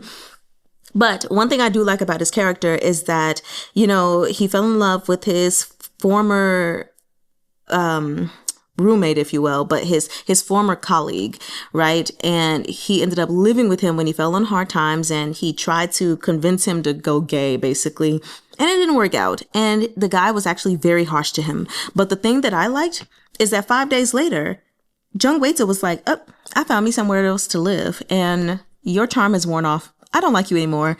Because to me, even though he may be young and inexperienced and everything, that shows that he at least has some self-worth, you know. And even in the end, when this friend was trying to say something, which he probably his friend, the guy was probably gay. So, and not friend, ex-colleague. He was like, bye. And that was that. He's like, whatever you gotta say, nope, it's too late. So there Mr. Live Streamer is. We'll get to see his character a little bit more. And it was just funny, like he was attracted to Zhang Yuwen, but as soon as he saw Chang Jinxing, even though he knows he doesn't stand a chance, the dude still is just like, whoop, hopeless romantic part 2. So then next we have Chun, who also is a top. And his character is interesting, which is something I want to dig more into. Actually, there are a couple of things I'd want to dig more into once we do our live session. But just, knowing how he started out, sexually speaking, that he was straight, he liked girls and everything. And then one time he just decided to date a guy, after the guy kept pursuing him, and then he went gay. So that's quite interesting, even though he still felt like, okay, I need to not disappoint my family, so let me find a nice girl and settle down with her. We'll talk more about that later. But yeah, so we got another good-looking guy, 29 years old, and struggling to make ends meet to pursue his dreams. Love it. Always love a good starving artist, But he's not really an artist, but the term starving artist. He has a lot of tenacity, and he doesn't want to give up on his dreams, and he's still going for it, even though he owes his parents a lot of money and everything. So it's just nice to see this kind of character. Like, everybody so far is different, and yeah, I think it's just really cool. So we got a lot of his background, which we don't really have to go over that right now. The point is, he got duped. Twice, I would say. Duped by a rich fuckboy who was very fickle and dumped him after 28 days. And then duped by... my God. Then duped by a repeated offender of a cybersex predator, which is awful. Then we moved to Chang Jinxing, which I believe was put as the most handsome out of all of them. Yes, he's very stylish. He's also 6 foot, and he's 27 years old, the same age as our male lead. And he's a photographer, and Zhang Yuwen immediately pegs him as a playboy. So, also he's bisexual, but he prefers to date guys. So we have this character here who also lied about his life, lied about going to university. Let's just say everybody's lying about stuff, So he had the experience of a fujoshi girlfriend, which is the worst thing possible, but apparently the best thing possible for him. He's not a top or a bottom. He's both. So fun for him, I suppose. And, he had this backstory about his father being abusive to him and his mother and a womanizer. And so he decided to be a womanizer as well. He also is a great cook. And he got by for a while by dating people who wanted to use him for his looks as long as they took care of him.